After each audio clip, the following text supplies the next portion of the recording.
Gente, eu acho que eu vou começar sem chat mesmo, mas o chato é que sem chat eu não consigo interagir com vocês, né? Eu não consigo ver exatamente o que está de dúvida.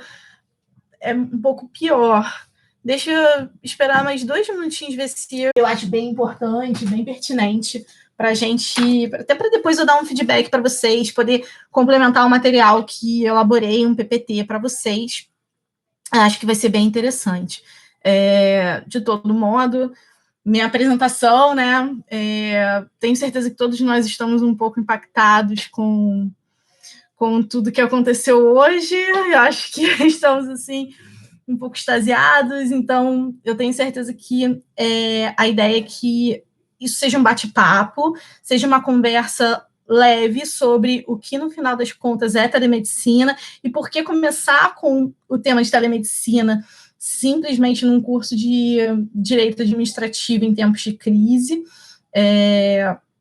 O tema é instigante e está relacionado à regulação de novas tecnologias, né? Que, no final das contas, é um tema que todos os alunos gostam bastante, todos nós gostamos bastante, e bem pertinente para o contexto atual. Para vocês entenderem um pouco mais, meu nome é Karina, vocês já sabem, já tiveram contato com o meu perfil pelas divulgações. Eu fui professora substituta da FND. Eu não sei se o vídeo tá bom, mas espero que sim. Eu acho que se eu botar mais para cá, melhora um pouco mais, né? A claridade. Então, eu fui professora da FND em 2017, foi 2017, 2018. Saí, porque o meu contrato já não me permitia mais ficar, mas com muito pesar. Fui professora de Direito Constitucional Administrativo, sou doutora em Direito Público pela UERJ, fiz mestrado na FND também. Participei do Letace e foi incrível a época que eu fiquei com todos vocês, fiquei com o Bolonha e com os demais professores na FND. Além disso, também acho importante fazer uma observação. Hoje eu trabalho na saúde suplementar, hoje eu trabalho numa operadora de plano de saúde, e por isso talvez o tema de telemedicina me interesse tanto e me instigue tanto a trabalhar com vocês, porque em alguma medida eu consigo olhar para o lado operacional e estar um pouco mais ciente das discussões antes de Covid, né, antes do período da pandemia. Não esperem que isso seja uma palestra, não esperem que isso seja uma aula formal. Essa é uma conversa e eu espero que, infelizmente, não estou vendo as perguntas, não estou vendo o que vocês têm de dúvida, mas eu vou deixar depois o meu e-mail, o meu telefone. Eu estou em alguns grupos de WhatsApp de alunos, então fiquem à vontade para fazer quaisquer considerações. Eu agradeço muito o Caco, porque acho a iniciativa incrível, acho a iniciativa essencial para o cenário que a gente tem hoje, não só pela escolha do... Vou fechar aqui o meu WhatsApp, que estava aqui aberto. Então, eu falei, bom, é um tema também que me interessa bastante, principalmente por conta dos impactos regulatórios, principalmente pelo que não é dito da telemedicina e pela oportunidade ímpar que a gente tem de enxergar hoje na telemedicina um instituto com um espaço de experimentalismo para a administração pública e para todos os gestores, para todos os atores que tem, em alguma medida, o poder ou a função de, em alguma medida, regular alguma das pontas desse instrumento amplo chamado telemedicina. Então, o primeiro ponto do nosso encontro, da nossa conversa, é falar um pouco de regulação de novas tecnologias, coisas que vocês, em alguma medida, estão cansados de saber ou já estão acostumados, principalmente em época de pandemia, em estado de emergência, como estamos vivendo, porque a tecnologia foi essencial para nós implementarmos diversas abordagens tecnológicas não antes vistas, ou vistas, mas não trazidas ou não trabalhadas em massa, em uma forma volumosa, como a gente tem visto hoje, para impedir o contato físico.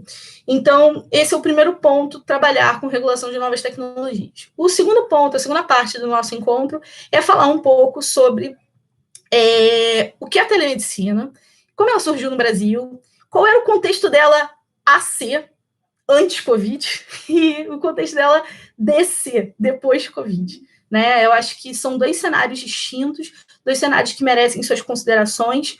E a terceira parte que eu queria conversar com vocês é um pouco do que já temos de uma futurologia, né? Uma agenda futura para a telemedicina.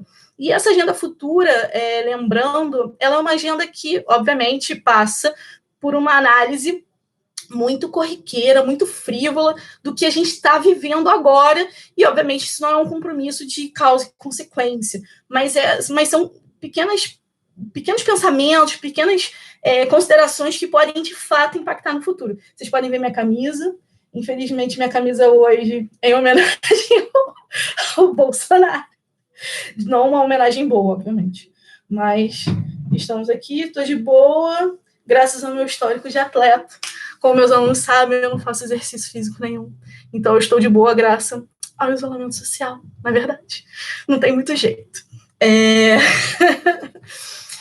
Falando, então, começando, principalmente pela parte de regulação de novas tecnologias, a gente tem um cenário, obviamente, também muito debatido, com vários atores governamentais, vários atores privados participando ativamente de um debate sobre como essas novas tecnologias podem chegar ao mercado, podem chegar para a sociedade e como elas podem, de fato, conviver conosco sem interferir nas liberdades e nas garantias individuais e, principalmente, garantindo o interesse público em alguma medida. Né?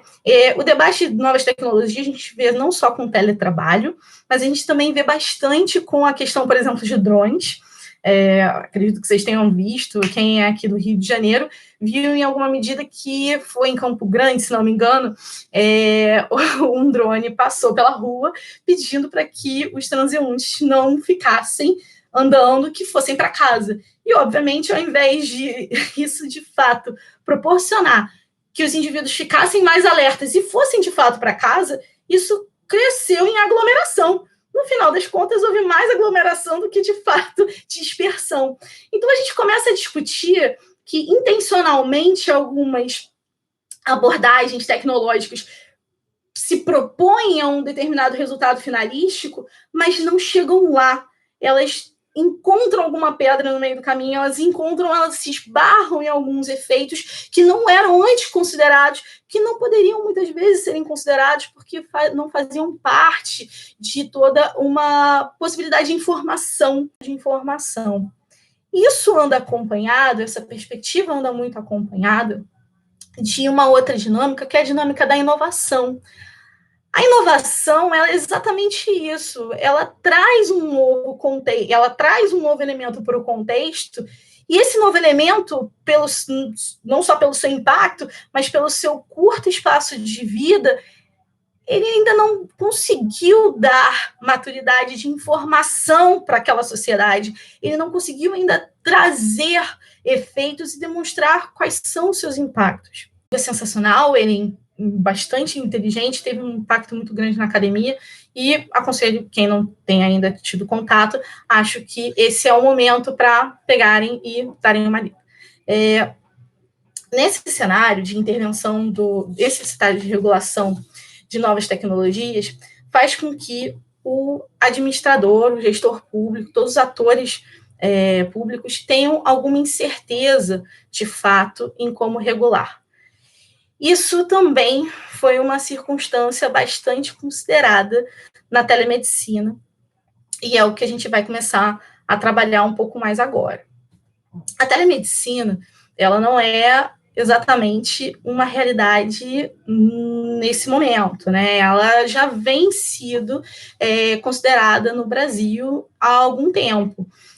Já houve uma resolução do Conselho de Medicina, do Conselho Federal de Medicina, trazendo e conceituando o que seria a telemedicina, né? E aí também, para trabalhar um pouco com vocês aqui, alguns conceitos que eu acho importantes, depois vocês vão ter aqui os slides, eu vou mandar para o pessoal do Caco, e vocês ficam com o material, Na verdade, o Conselho Federal de Medicina traz, na resolução 1643 de 2002, qual seria o conceito específico no seu artigo 1º. O exercício da medicina através da utilização de metodologias interativas de comunicação audiovisual e de dados com o objetivo de assistência, educação e pesquisa em saúde. Veja, essa resolução é de 2002. Então, já havia a concepção, em alguma medida, de que eu estou tentando ver algumas respostas, algumas perguntas de vocês aqui no WhatsApp, tá, gente? Havia já alguma medida, desde 2002, a concepção do que é telemedicina no Brasil. E isso não vem, de toda forma, descontextualizado de um cenário internacional. A prática de telemedicina ela é uma prática reiterada em diversos ordenamentos jurídicos, em diversos países, na verdade, em diversos sistemas de saúde. Em diversos sistemas de saúde, a consolidação da telemedicina ela está tão avançada que já parte, inclusive, que é o nosso ponto final hoje da discussão, ela já, inclusive, consegue adotar menos regulação por conta da adoção de boas práticas, que é um ponto que a gente vai falar, mas que só acontece, obviamente, com o desenvolvimento muito profícuo, muito já consolidado da prática de telemedicina, né? Então, aqui no Brasil, essa discussão vem desde 2002. Ela não é recente, né? Pensando que 2002 vai sair quase 20 anos, né? Então, eu não considero ela recente. A grande questão é que, em algum momento do passado, havia-se um entendimento de que essa disposição, esse artigo 1º, ele confrontava o Código de ética médica, principalmente porque ele, em tese, ofenderia a necessidade de anamnese, a necessidade de o médico olhar para o paciente e só assim diagnosticar, né? Há uma literalidade da forma como se lê e enxerga a telemedicina e, obviamente, na regulação, que por muito tempo fez com que a prática de usar recursos audiovisuais para a teleconsulta, que é uma modalidade da telemedicina, fosse uma prática rechaçada, fosse uma prática considerada de uma forma sistematicamente interpretável, uma forma errada, uma forma impossível de se realizar frente à interpretação sistemática da regulação. Então, esse primeiro ponto ele é essencial para a gente entender por que até então, até esse momento, a prática de telemedicina era tão combatida. E isso vem principalmente porque não só esse entendimento fica muito claro para uma parte do corpo médico, de que esse dispositivo da resolução de 2002 afronta o Código de Ética Médica, mas que também, em alguma medida, não existiu nenhum outro ato normativo tão forte que também fizesse valer ou desse validade para realização da telemedicina via forma de teleconsulta, que é uma das formas mais comuns da telemedicina se realizar. Então, esse é um contexto antes de Covid, e a gente vai falar um pouquinho agora também. Esse contexto antes de Covid, essa resolução do CFM, ela não é uma resolução que vem simplesmente sem qualquer contexto. Essa resolução, ela vem principalmente alinhada ao que a Organização Mundial de Saúde entende como telemedicina. Não foi o nosso Conselho Federal de Medicina que deu esse conceito, que atribuiu esse conceito à telemedicina. Há um conceito construído principalmente desde um reporte de 97. Um reporte de 97 está no nosso material, se vocês quiserem vai ter o link, vocês podem ter acesso, mas que fala especificamente que, no final das contas, a telemedicina é realizável principalmente quando a distância se torna um fator crítico. Então, no primeiro momento, esse serviço poderá ser prestado, principalmente quando a distância for uma circunstância que caracterize a necessidade daquela prestação médica estar alinhada dessa forma.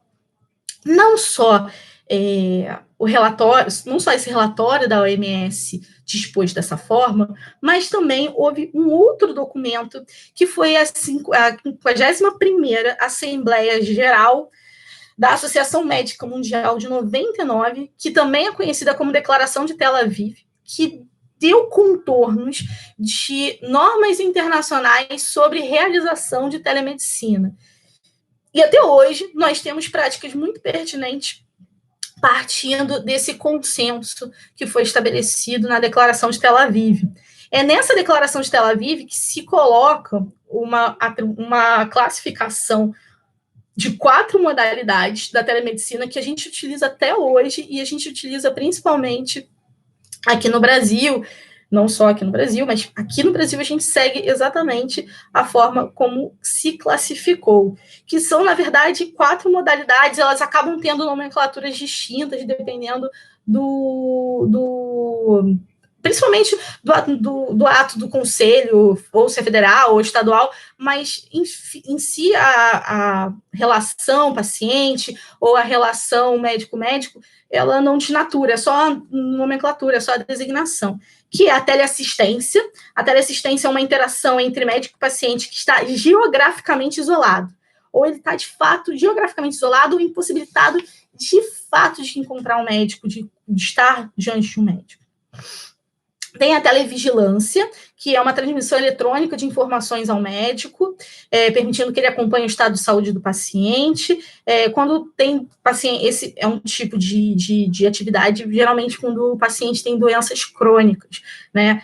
Que o médico, como hipertensão, doenças crônicas que, de fato, necessitem de um acompanhamento médico mais próximo, mas que não necessariamente tão próximo que obrigue a estar presente, né? A anamnese precise do médico estar presente com o paciente. A teleconsulta, que é a mais comum delas, que, na verdade, a designação é exatamente assim, consulta direta entre paciente e médico por quaisquer meios de telecomunicação, incluindo a internet. São consultas online ou são televisionadas. E qual é a ideia, ou qual é a diferença principal da teleconsulta? É que ela trata-se de consultas online em que não há um relacionamento prévio entre médico e paciente, nem um exame clínico presencial. Ou seja, não necessariamente eu precise ter estado antes com o meu médico para diagnosticar precisa ser colocado desde agora, e é uma circunstância que sempre perguntam, principalmente no cenário atual. E a responsabilidade do médico? No final das contas, se ele decidir por uma modalidade, mas aquela modalidade é insuficiente, olha, o médico ele tem autonomia para discutir, para apresentar para o seu paciente qual seria o canal de comunicação, a forma mais proveitosa para garantir a eficiência do seu trato clínico. Então, no final e ao cabo, a ética profissional, ela vai estar intrinsecamente atada da mesma forma como se fosse numa clínica presencial, como se fosse numa consulta presencial. Então, não importa, num primeiro momento, se a consulta ela é presencial ou se a consulta ela é à distância, porque a ética médica é o peso final que vai determinar se aquele médico pode, de fato, inferir ou concluir por alguma determinada circunstância sem a presença, ou sem maiores outros aprofundamentos.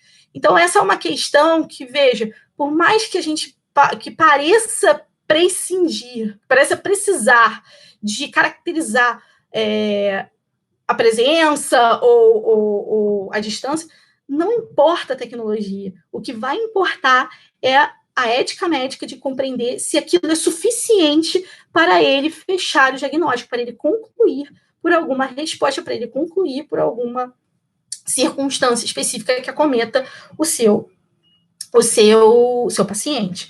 Então, isso é algo muito importante, porque não é necessariamente atrelado a que já tem, obviamente, a lei Federal editada recentemente, que autoriza a telemedicina no Brasil, ainda que seja de forma temporária específica, sem regulação alguma no período de Covid, e deixa para a lei posterior a regulação da telemedicina, mas é importante a gente falar especificamente qual é o fundamento constitucional que autoriza, em alguma medida, a existência de telemedicina, né?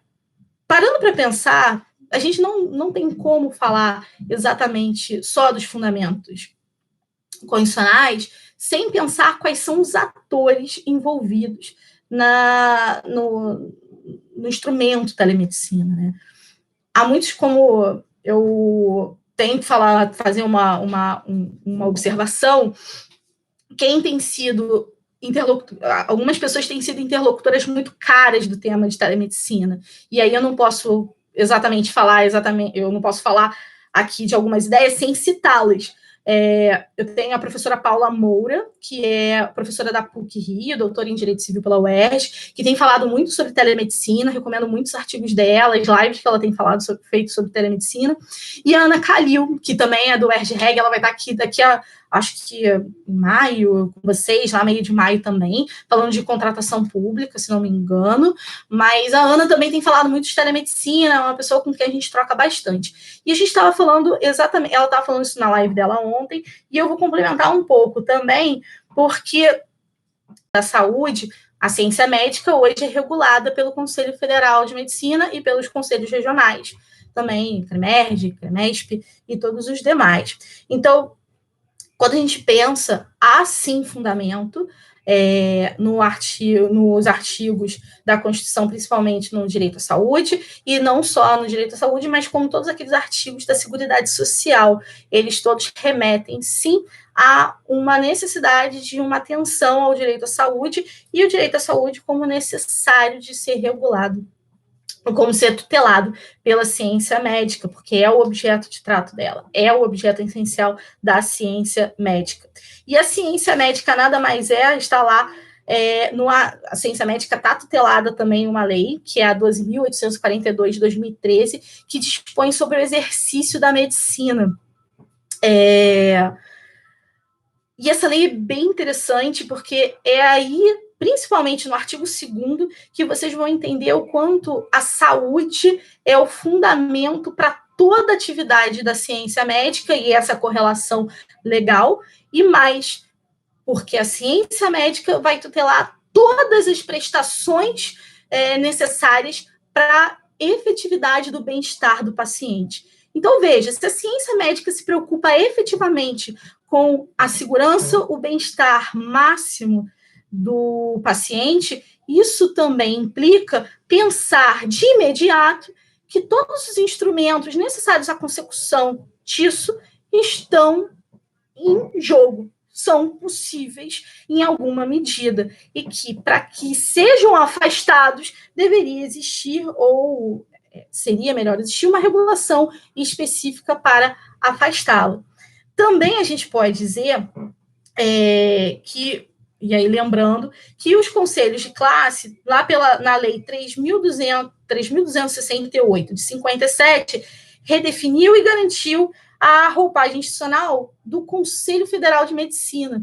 Então, está lá especificamente falando na própria lei que o exercício da medicina é a preocupação com a ciência médica e o exercício da medicina, são preocupações que devem estar atreladas à atuação do conselho profissional, tá? Nesse caso, no Conselho Federal de Medicina.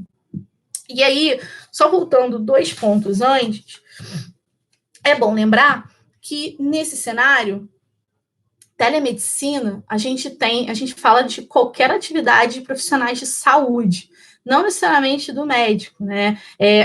Tem alguns conceitos que ficam um pouco imbricados. Se vocês forem procurar no Google hoje, telesaúde parece como gênero e telemedicina parece como espécie. Então, há uma confusão que a gente ainda tem que desfazer um pouco nesse cenário de autorização do que pode ser considerado como telemedicina. Há quem entenda, eu acho que é razoável pensar assim, que a telemedicina, no primeiro momento, estaria abarcando todas as atividades profissionais de saúde, tá? Então, nesse cenário, pensando que temos, então, um dispositivo constitucional, que é o direito fundamental à saúde, e a ele caberia, então, a guarda também do Ministério da Saúde, temos que um dos atores essenciais na regulação, na construção de políticas públicas direcionadas às atividades de telemedicina seria o Ministério da Saúde. O Ministério da Saúde é um dos principais atores para a construção de políticas públicas que promovam a telemedicina e, obviamente, nesse ponto já se vê que a telemedicina não é só, como muitos pensam, para o setor privado. A telemedicina também é para o setor público. Tá? E, inclusive, tem política pública escrita e construída para a telemedicina no setor público.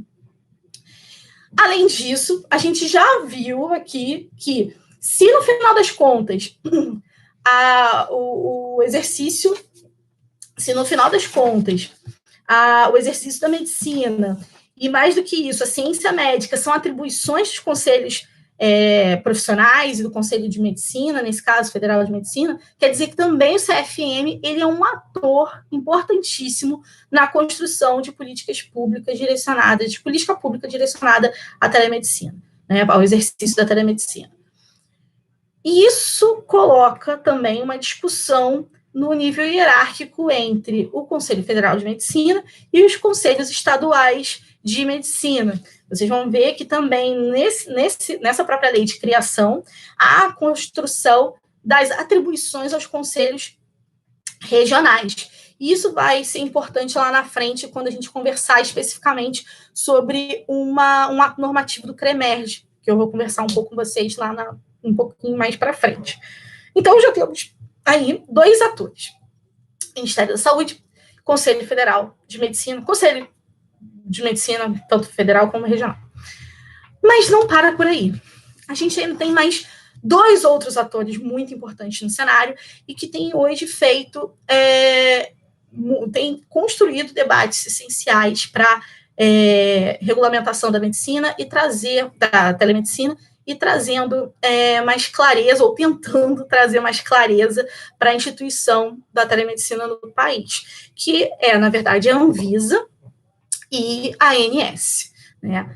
Lembrando que a ANS, ela se preocupa com a sustentabilidade da saúde suplementar, do setor dito privado da saúde, né? Mas a ANS hoje tem a preocupação de olhar para a telemedicina, mas pensar em qualquer intervenção, pensar em qualquer construção de política pública relacionada à telemedicina, lembrando ou tendo o referencial da sustentabilidade da saúde suplementar. E isso é essencial.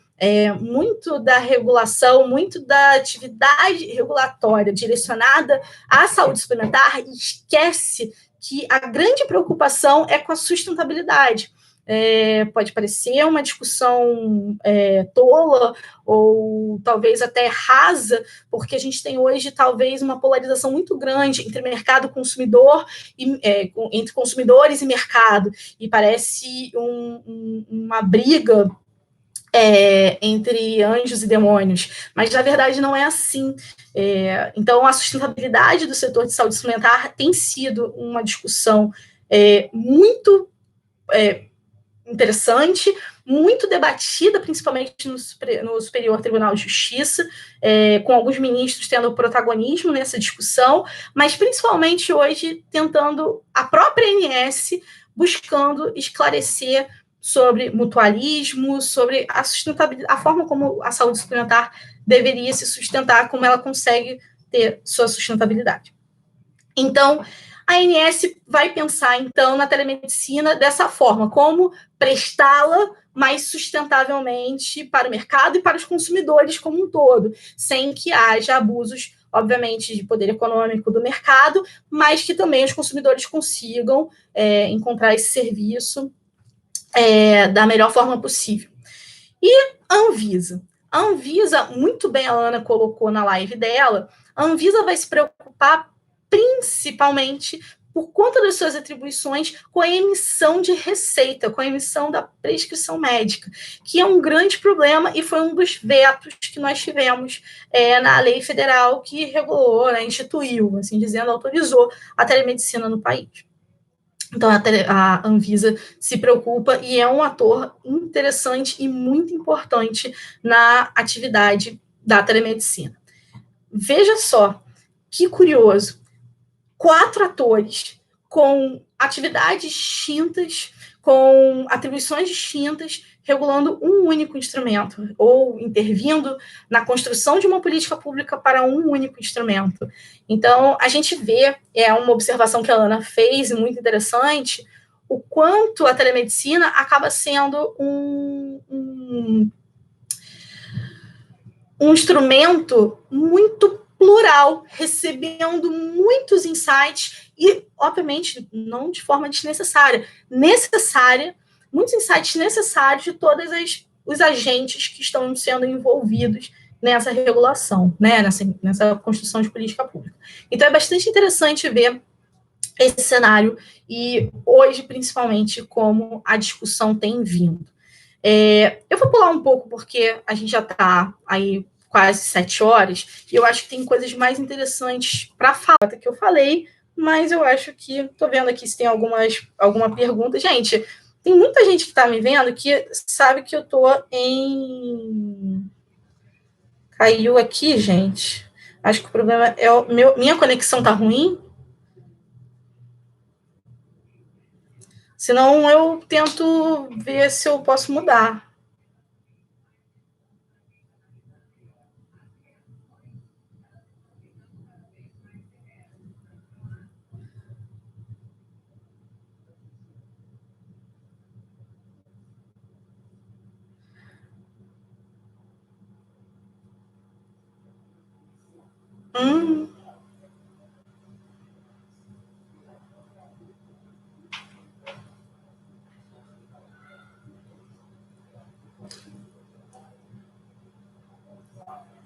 Tá, eu estou vendo aqui se o pessoal estava falando, não sei se vocês estão vendo, estão conseguindo me ouvir, mas algumas pessoas têm falado que minha conexão não está muito boa. É que, na verdade, para mim, vai direto, eu não consigo identificar quando a conexão não está boa, né?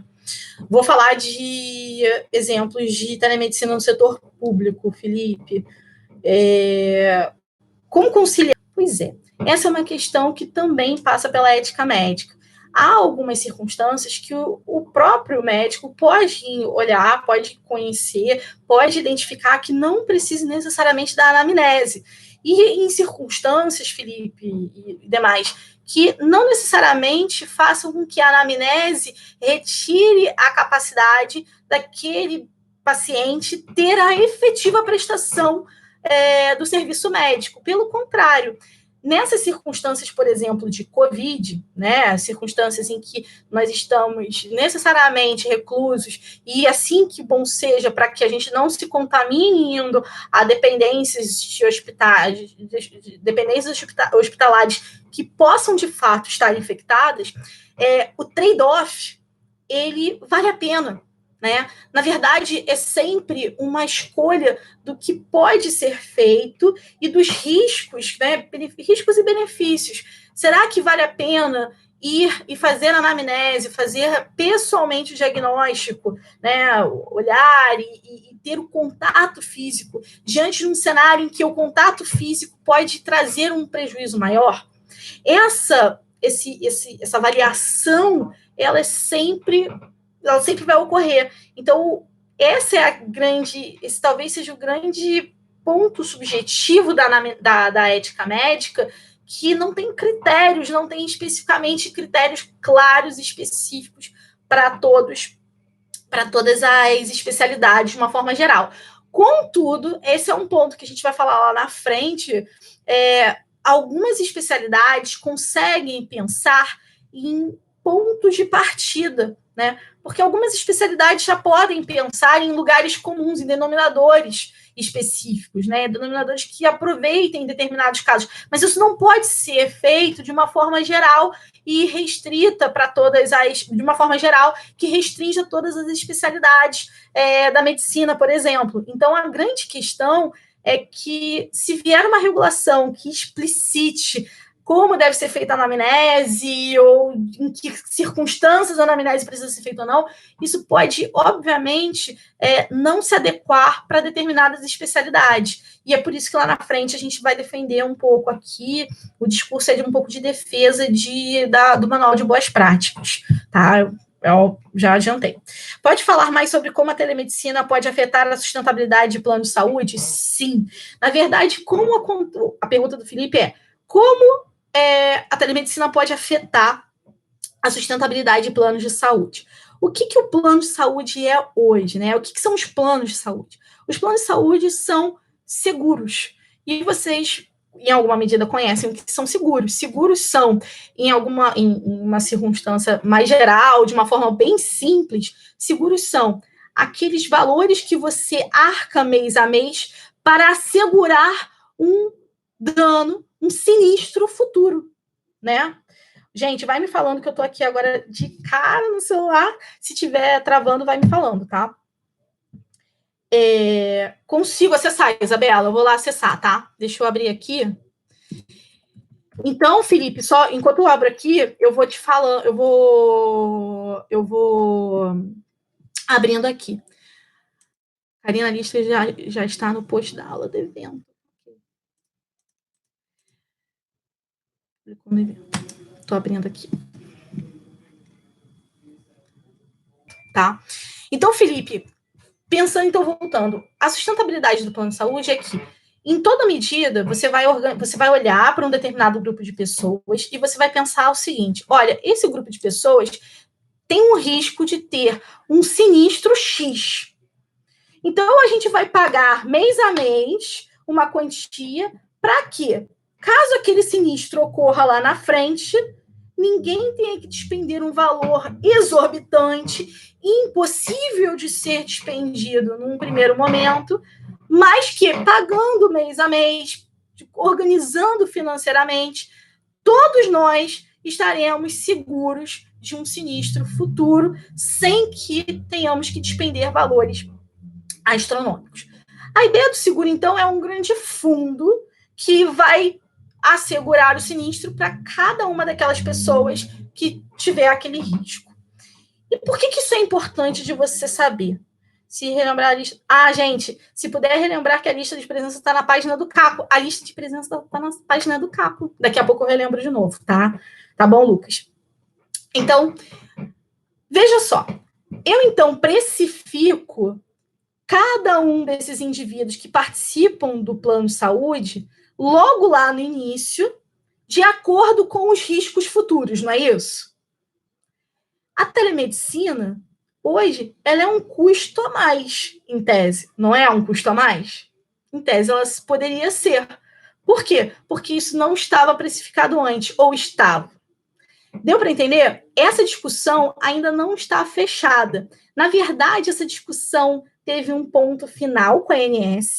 A ANS editou uma resolução normativa, uma nota técnica, na verdade, uma nota técnica na semana passada, ou retrasada, dizendo que não era necessário colocar hoje nos custos a telemedicina. Por quê? Porque, obviamente, em cenário de Covid, em circunstâncias específicas, não tem por que adotarmos uma postura que seja mais administrativa, mais burocrática, né, no final das contas. Então, essa precificação dos planos de saúde, ou seja, os valores que as pessoas vão arcar anteriormente, o valor do que você paga, do prêmio que você paga, isso é ditado pelo que a gente chama de rol de procedimentos da ANS. Lá no rol da ANS, acho que alguns de vocês já sabem, lá no rol da ANS tem todos os procedimentos que são obrigatórios das operadoras custearem, né? Tá lá. Por quê? Porque é a partir do rol da ANS que as operadoras e seguradoras de plano de saúde vão construir o preço que você deverá pagar pelo seu prêmio, tá? Pelo prêmio médico. Lá dito o que a telemedicina vai ser, se a telemedicina vai ser custeada ou não, em tese poderia trazer um custo a mais para a operadora. E não só para a operadora, mas para todos aqueles prestadores que pagam, que são remunerados pela operadora, né? Porque não é só a operadora em si, mas a cadeia de prestadores que são remunerados. Bem ou mal, eles terão que ter, eles vão ter um custo de infraestrutura, vão ter impacto na construção de infraestrutura, na construção de plataformas digitais, de implementação de tecnologia. Então, só para vocês entenderem que tem essa circunstância de impactar a operadora. A outra pergunta é: você conhece exemplos de Telesaúde Brasil Redes? Ele é um programa construído pelo Ministério da Saúde exatamente para proporcionar a telemedicina em saúde pública. É óbvio que ele tem vários entraves, a sua discussão, a sua implementação veio pela portaria de consolidação número 5 de 2017, tá? Então, fica aí. Daqui a pouco vocês vão receber o material, então vocês vão ter a identificação dessa política pública, é bastante interessante. E para vocês entenderem que não é só da saúde suplementar que a telemedicina vive, pelo contrário, no iniciozinho do governo Crivella, ele, em alguma medida, em alguns debates, eu lembro que ele pensou em colocar a telemedicina em áreas de risco, e essa ideia não foi para frente, e ela tem, obviamente, críticas, pontos de crítica, é óbvio que não é essencialmente abarcar e abraçar essa ideia. Ela tem outras discussões, tá? Mas é interessante pensar que realmente tem esse desenvolvimento para o público também. E aí, eu vou, então, entrar num ponto que talvez seja o mais interessante, que é o pós-Covid, né? O que a gente já falou um pouco da ANS, já falou um pouco de como hoje esses atores estão preocupados, mas lembrando a vocês que nós temos uma lei federal que autoriza a existência, a realização de telemedicina no país, né? Estou vendo aqui as perguntas, tem algumas perguntas também. Só um segundo.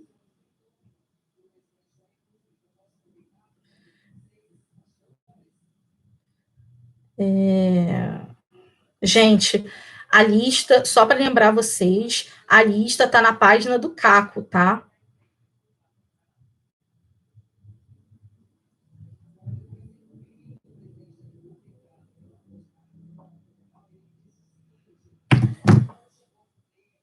De todo modo, então, a gente tem esse cenário de antes do Covid, que tinha todas as circunstâncias de entender, de interpretar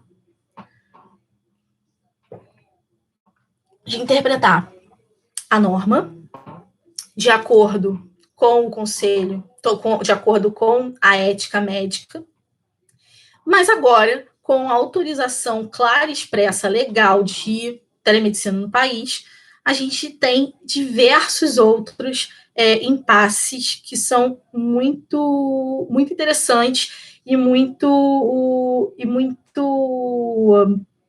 produtivos num cenário nacional.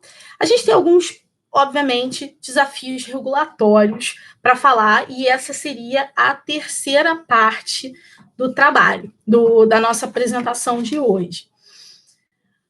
Mas não posso deixar de falar que, obviamente, com essa lei federal que autoriza a telemedicina, gente, eu vou só botar de novo aqui.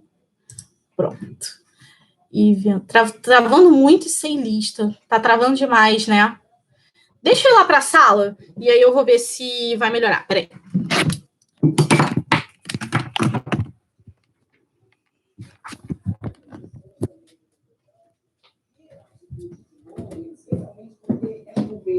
Que tem muitos militares, viram como uma atitude de subordinação. Então, é o seguinte, poxa, o presidente pode trocar um ministro, por que ele não pode trocar um delegado? E aí, depois...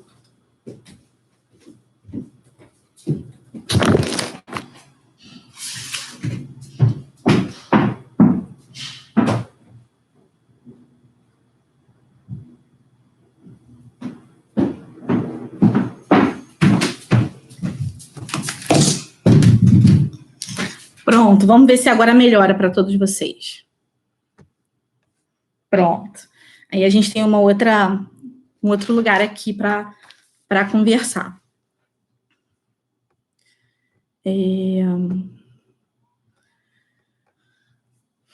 Bom, então agora a gente, só para recapitular, já que eu fiz esse movimento, a gente já falou sobre regulação de novas tecnologias, sobre a dificuldade de entender o timing e a dosimetria da regulação de novas tecnologias. Também falamos qual é a circunstância de nascimento da telemedicina no país. Falamos especificamente como era o trato da telemedicina e qual era a resistência de grupos médicos sobre a realização, sobre a atividade da telemedicina antes do período de Covid, antes do período de urgência e de emergência de saúde que nós temos hoje. E agora a gente precisa contextualizar a partir da lei federal que hoje autoriza a utilização da telemedicina. A gente precisa entender exatamente quais são as limitações desse novo cenário e quais são os desafios que estão sendo alimentados todos os dias para a telemedicina.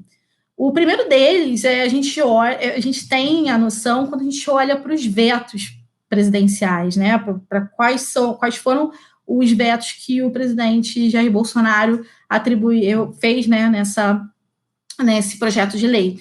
Esse projeto de lei, inicialmente, ele tinha a previsão de necessidade de certificado digital para emissão de receitas.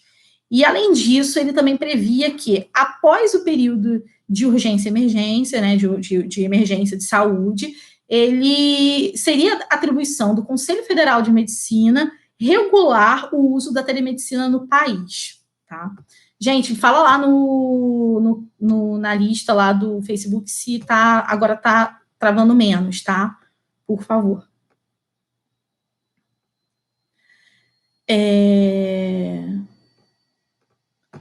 Acho que agora já foi, né?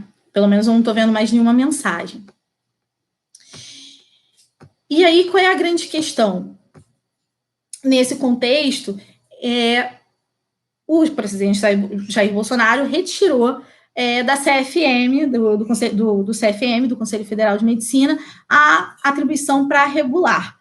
E isso se deu em razão de achar que é uma circunstância que deveria ser regulada pelo próprio legislativo, deveria ser a atribuição do próprio legislativo, o que é um contrassenso, né?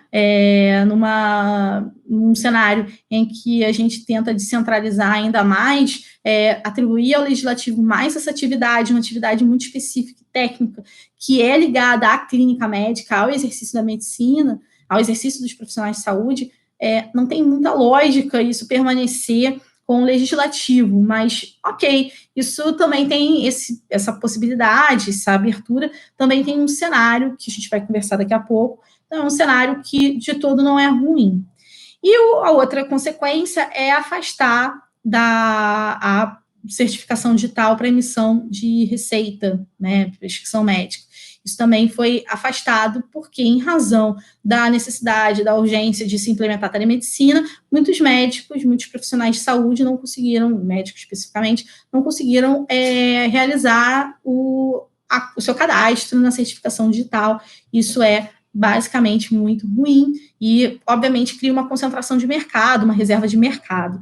Pode, de fato, acontecer, pode, de fato, resultar nesse cenário. Então, a gente tem esses dois vetos que impactam e, de fato, trazem um outro contorno para a telemedicina hoje no Brasil. Mas, mais do que isso, para além disso, hoje o cenário é de termos ANS regulando fortemente a telemedicina no país e trazendo algumas questões que são mais delicadas e que precisam, de fato, de discussão. E eu já abro para vocês e dizer que eu, particularmente, sinto uma boa intenção da ANS, um canal aberto, na verdade, para discussão, porque hoje, pela manhã, eu acabei ouvindo, acabei participando, no pedaço que eu consegui, de um Zoom, né, de um encontro que um dos representantes da ANS, o Rodrigo, um dos diretores, ele estivesse lá ouvindo o mercado, ouvindo algumas pessoas do mercado e discutindo as dificuldades da implementação da telemedicina, ainda mais porque a ANS fez, via nota técnica, a obrigatoriedade da telemedicina ser oferecida por todas as operadoras de plano de saúde hoje no país. Então, a ANS determinou que todas as operadoras fossem obrigadas a fornecer canais, plataformas de telemedicina. Nem todas, e aí esse é um grande problema, apesar do canal bastante aberto da ANS e que, obviamente, tem toda a legitimidade e interesse e mostra muita boa-fé do agente regulador de ouvir o mercado, de ter interesse em discutir com o mercado, também permite que o regulador conheça um pouco mais da realidade do mercado. Ah, liberou o chat, Renan! Ó, gente, o chat está liberado, tá? Eu não sei aonde, Renan, que eu não consigo ver, mas está liberado, tá? Então, fiquem à vontade também para mandar pergunta. Renan, depois me fala onde que eu vejo o chat, que eu não estou conseguindo ver o chat aqui. Mas, enfim, continuem mandando perguntas lá no grupo do WhatsApp, do Facebook, se vocês quiserem, tá? A lista, gente, de presença tá lá no Facebook do evento. Eu tô vendo aqui ela na minha frente, tá? Então, vocês podem fazer. O link tá aqui. Eu vou mandar. Eu acho que eu não sei se eu posso mandar o link para vocês aqui na live, porque não tá aparecendo a caixinha aqui para mim, tá? Mas tá lá no Facebook, tá bom? Voltando aqui, a ANS tem muita boa intenção, obviamente, de trazer e discutir com o mercado as impossibilidades. Agora é o momento também do mercado mostrar que não necessariamente todas as operadoras vão conseguir implementar num curto espaço de tempo a obrigatoriedade de telemedicina, porque as realidades de mercado são muito distintas. Algumas operadoras são de grande porte, outras operadoras são de médio porte, e elas têm, obviamente, volumes de beneficiários que justifiquem a implementação de uma ou outra tecnologia, e outras não. Então, isso também traz uma desigualdade de mercado muito grande. Então, essa é a dosimetria que a gente tem discutido, e eu tenho falado desde o início, que é o grande mote de regular novas tecnologias, é entender e tentar obter do cenário o maior número de informações possíveis para que aquela regulação ela possa atender melhor a sociedade e trazer o mínimo de impacto e prejuízo possível à atividade econômica, à sociedade como um todo, né? Porque, no final das contas, é o próprio beneficiário que acaba sendo impactado, é o próprio consumidor que acaba sendo impactado. Então, esse é o cenário hoje pós-Covid, e é um cenário em que todos esses atores que constroem, que têm atribuições técnicas, que têm atribuições institucionais, hoje estão pensando no que podem contribuir, como podem contribuir, de que forma podem contribuir. Muitas vezes é contribuição e não regulação, é muito mais a informação, é muito mais a trazer informação, muito mais aprimorar o debate do que, de fato, regulação. Mas a ANS, ela vem, diante de todo o cenário, ela vem tendo um protagonismo muito grande na regulação da telemedicina. Então, os desafios regulatórios são muitos. Primeiro, como a gente tem falado, essa é uma tecnologia que nós não conhecíamos. E o cenário de urgência, em razão do Covid, ele nos deixa um espaço muito raro no cenário brasileiro de um instituto que nos permite ver agora quais são os efeitos do experimentalismo. Por quê? E por que experimentalismo? Porque a gente não teve até agora qualquer regulação específica mais desenvolvida, mais robustecida para a telemedicina. Tudo vai começar a se desenvolver agora. Olha, vejam quantas lives, vejam quantas discussões a gente está tendo sobre telemedicina. a gente ainda não conhece muito bem os limites, ou a gente ainda precisa discutir os lugares comuns, e até o óbvio precisa ser discutido. Então, o experimentalismo hoje, ele nos permite uma janela de oportunidade, uma janela de desenvolvimento de atividade que vai ser muito útil lá na frente para os próprios atores olharem, enxergarem e verem se de fato há uma falha de mercado, se de fato precisa trazer um pouco mais forte uma hard regulation, ou se pode ser uma regulação mais soft, se pode ser uma regulação mais leve, ou se de fato precisa ou não precisa de uma regulação. Então, essa janela de experimentalismo, ela é rara e a gente tem hoje, e bastante interessante. A gente só não tem mais e ela vai sendo mitigada à medida em que a gente vê uma atuação muito dura, muito forte de alguns atores, como a gente está vendo da ANS.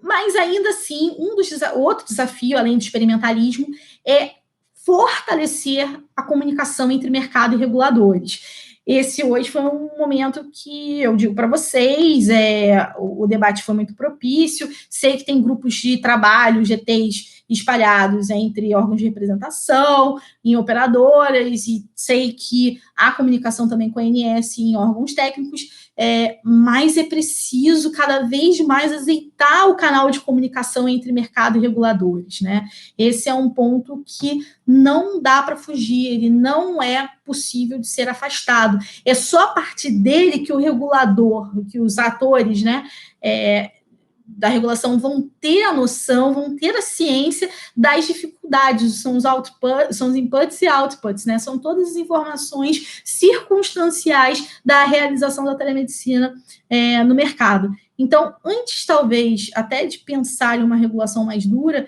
é interessante pensar, principalmente, em observar.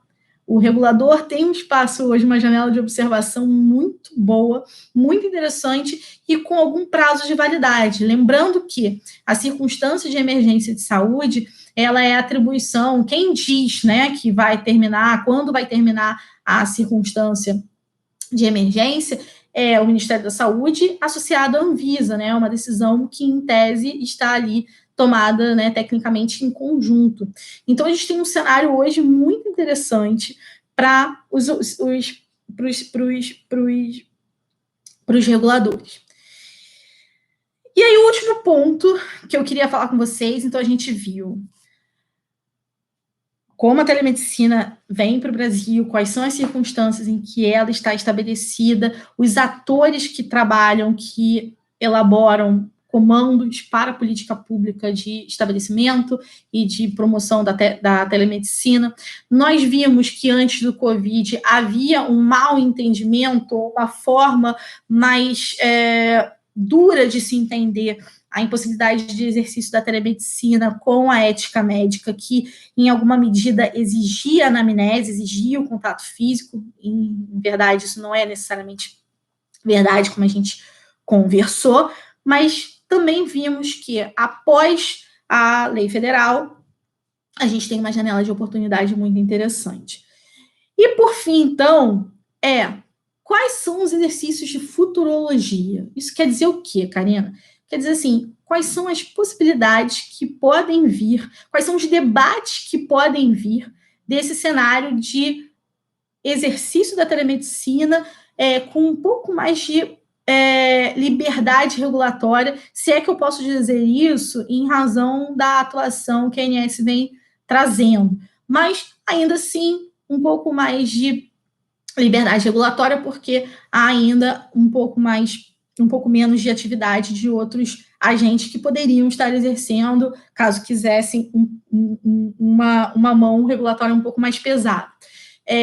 Alguns pontos que eu acho que são muito interessantes a gente falar, na verdade são 1, 2, 3, 4, 5 pontos, é que o primeiro seria a elaboração de boas práticas. Eu e Catarina, que é outra pesquisadora do UERJ-REG, nós conversamos, nós fizemos um artigo para o Jota sobre exatamente a utilização de boas práticas. A utilização de boas práticas, ela nada mais é do que o próprio a própria organização social, a própria sociedade, olhando, no caso aqui, os próprios profissionais de medicina, os próprios profissionais de saúde, olhando para a sua atividade e pensando em quais boas práticas, ou seja, quais são os parâmetros de atuação que nós profissionais, nós, como organização social, podemos construir, de modo que essas boas práticas sejam um consenso de atuar e promovam, assim, uma segurança maior de toda a sociedade, basicamente, principalmente dos beneficiários, dos pacientes. Isso traz um ganho de previsibilidade, um ganho de segurança que muito provavelmente se alinha ao que o regulador buscará no futuro. Se os profissionais pensarem em vamos olhar para a nossa atuação, construir consensos de atuação e parâmetros que deem segurança, muito provavelmente as possíveis falhas de mercado, assimetria de informação, qualquer outra que ali esteja, que possa justificar a atuação, uma intervenção regulatória, ela pode sumir.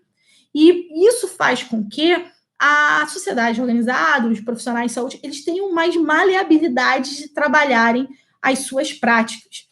E por que a gente precisa de maleabilidade? Por que os profissionais de saúde precisam de maleabilidade? Porque a ciência, ela é extremamente rápida, ela é extremamente acelerada. A gente não tem calma, não tem como ter a parcimônia de aguardar, esperar e ver como as coisas fazem efeito. Não. Hoje, por exemplo, você tem um procedimento X, um stent, por exemplo, amanhã pode aparecer um outro procedimento muito mais eficiente, muito mais rápido e menos danoso, menos prejudicial para o beneficiário, para o paciente, no caso. E por que esperar uma regulação que a gente sabe que tem todo um trâmite específico, burocrático, que é muito mais duro, muito mais demorado do que a adoção de boas práticas?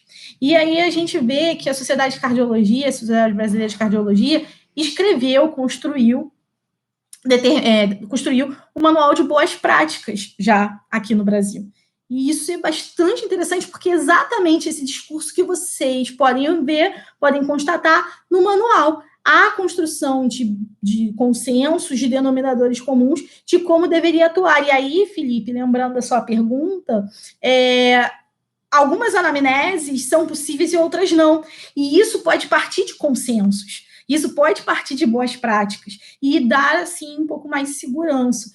E trazer dinamismo para cada uma das especialidades, trazer dinamismo para cada uma das áreas de saúde, especificamente falando, né? E aí os seus conselhos que vão para cada área de saúde, cada um dos seus conselhos que vão organizando, que vão trazendo aportes específicos. Então, uma futurologia, num exercício bom de futurologia, as boas práticas podem trazer um cenário muito mais de desenvolvimento, de robustecimento do Instituto no Brasil, talvez mais do que a regulação. A ver, acho que o caminho que hoje a organização de determinadas especialidades tem tomado, de pensar em boas práticas, pode ser um caminho alternativo bastante interessante e profícuo para diminuir uma dura regulação futura. Tá? Esse é o primeiro ponto. O segundo ponto é que algumas pessoas já vieram me perguntar assim, Karina, a remuneração da consulta médica é a mesma na telemedicina? Olha, num primeiro momento, sim. Num primeiro momento, não tem nenhuma diferença de valores, né? E, obviamente, a liberdade de atuação profissional do médico é resguardada. Hoje mesmo isso foi falado até nessa live com a OAB, com o representante da ANS, foi bastante interessante, falando exatamente de valores, mas lembrando que a gente também fala em, obviamente, saúde suplementar, em mercado, a gente está falando também pode ser que um profissional decida fazer um preço mais barato, isso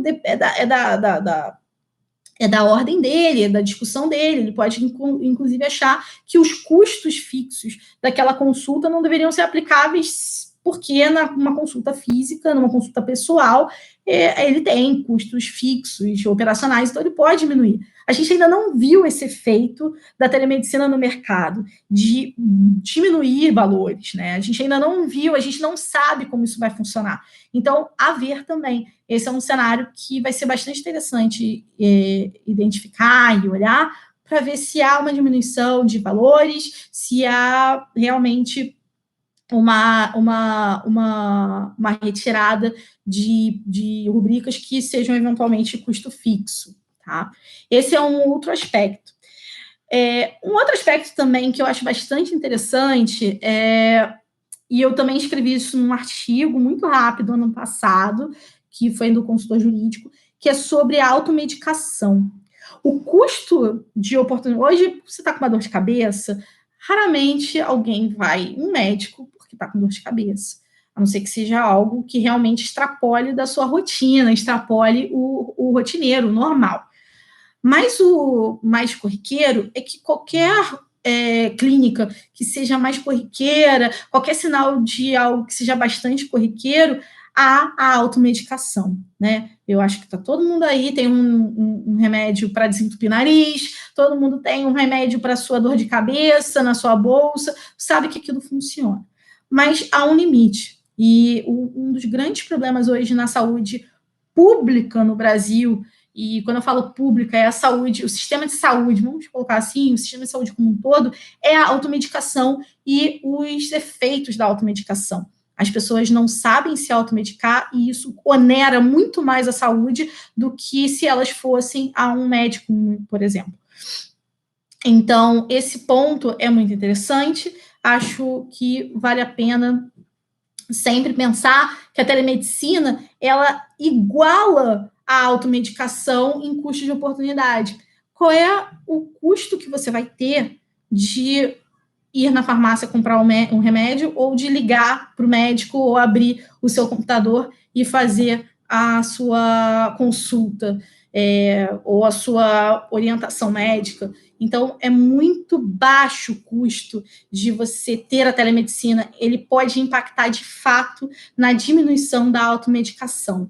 Ano passado, eu vi uma palestra de um MP num evento na UFRJ, que o Letassi promoveu, e tinha o Leandro Fonseca, ex-presidente, diretor-presidente da ANS, e esse MP ele disse que existiam políticas sobre a diminuição da automedicação nos Estados Unidos em razão da instituição da telemedicina. É algo que eu procurei, eu preciso procurar essa informação melhor, mas eu acho bastante interessante e é bastante crível.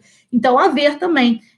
A automedicação é acompanhada aqui no Brasil por alguns relatórios, principalmente da Fiocruz, então isso pode, inclusive, ocasionar diminuição de custos na saúde, no sistema de saúde como um todo. É bastante interessante também a ver. Infraestrutura para implementação é um outro exercício de futurologia. Nem todos, como eu disse antes, nem todas as operadoras, nem todos os entes públicos vão ter possibilidade de instituir canais, plataformas para telemedicina ser operante. E isso, obviamente, pode trazer um problema maior, mais para os próprios beneficiários. Obrigar a telemedicina, nesse momento, ainda mais no momento em que há uma crise claramente problemática em razão da Covid, em razão dos impactos econômicos que tem gerado em todos os setores da sociedade, penso eu que instituir a obrigatoriedade traz um impacto, porque nem todos têm capacidade econômica operacional para desenvolver uma plataforma e operar de acordo com a segurança do beneficiário, do paciente. Algo que a gente falou aqui, eu acho que eu nem falei, na verdade, mas eu preciso ressaltar, é que a telemedicina, ela não pode ser considerada um fim em si mesmo. A telemedicina, ela precisa ser construída pensando que ela só pode ser algo endereçado se, de fato, fizer o melhor para o paciente. E fazer o melhor para o paciente é pensar em segurança do paciente. Então, se eu não tiver capacidade operacional para construir a telemedicina, para construir uma plataforma de telemedicina, pode ser que ela seja mais danosa ainda para o paciente. Então, esse é um ponto que a gente sempre acha necessário ressaltar. E, por fim, um exercício de futurologia é o experimentalismo. Como eu já disse antes, que esse é um desafio, eu volto a falar que esse é um exercício de futurologia mesmo. Se não experimentarmos, se não testarmos, se não promovermos a ideia de discutir boas práticas, experimentar ideias e implementar canais de comunicação, provavelmente teremos problemas futuros bastante delicados, né? Deixa eu só... Tem uma pergunta aqui.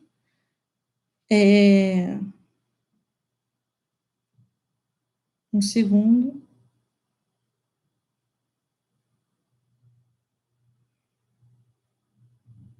Tem uma pergunta aqui do Felipe, que é assim: telemedicina pode gerar uberização do trabalho médico? Digo no sentido de haver plataforma que controle preços de consultas segundo a demanda, como faz a Uber com as corridas. Posso dizer? Pode ser. Eu acho que realmente pode acontecer isso, mas hoje não acontece. Hoje a gente não... Vocês entenderam qual é a ideia? A ideia é, será que pode existir uma plataforma de fato que construa uma precificação específica para determinados serviços, para determinadas consultas? Hoje a gente não tem nada que afaste esse cenário. Pode ser que no futuro se tenha, mas também esse cenário não aconteceu.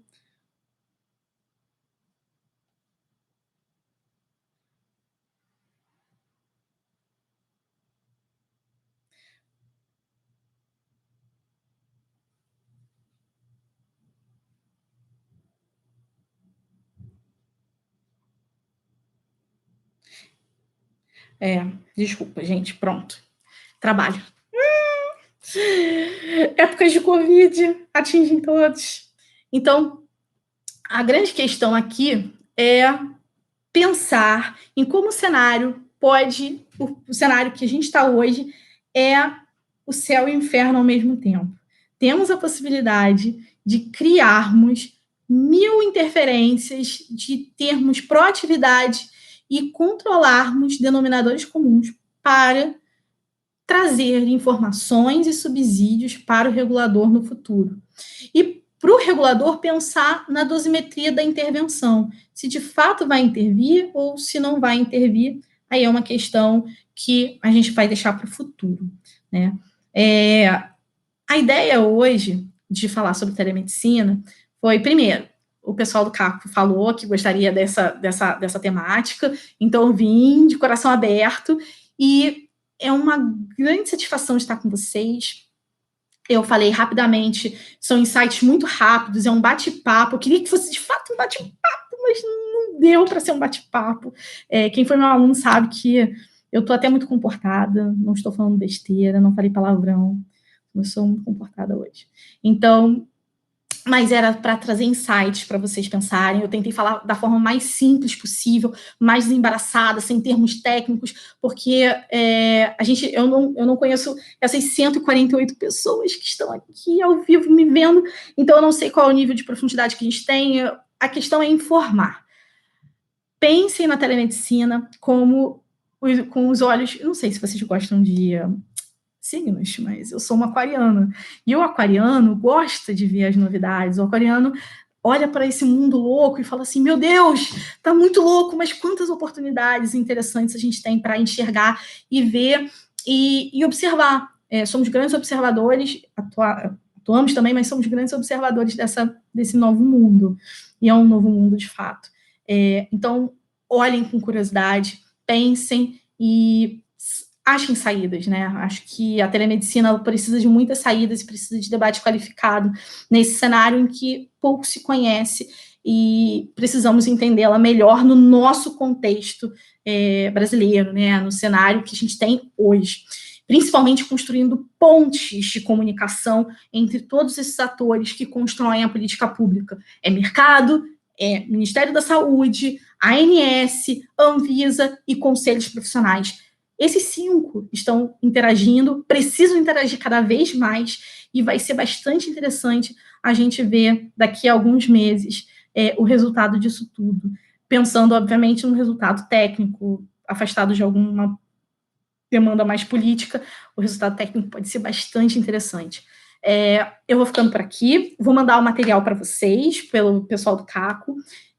O meu e-mail é Carina, com C, Castro, D de dado, I de ilha, R de rato, @gmail.com. Eu estou à disposição. Quem me conhece sabe que eu realmente estou à disposição. Até 3 horas da manhã é a hora para mim, a gente vai conversando, querendo conversar, querendo trazer ideias ou críticas. Carina, você falou uma besteira, fala para mim, eu gosto também de ouvir. E queria dar uma mensagem também de parabéns para vocês que estão aqui 7h40 da noite me assistindo. Eu espero que não seja só pelo certificado, e espero que tenha sido útil de alguma forma essa abordagem introdutória de telemedicina e das poucas e mais infindáveis questões que a gente poderia ter trazido aqui para 1h30, a gente já falou bastante, eu acho que eu já cansei vocês, mas fiquem com a esperança de que tempos melhores virão, a gente vai passar por tudo isso juntos. Não fiquem tão chateados, tristes, deprimidos. A gente vai passar por isso tudo, tá bom? Obrigada por tudo e desculpa se a conexão estava ruim. Beijo.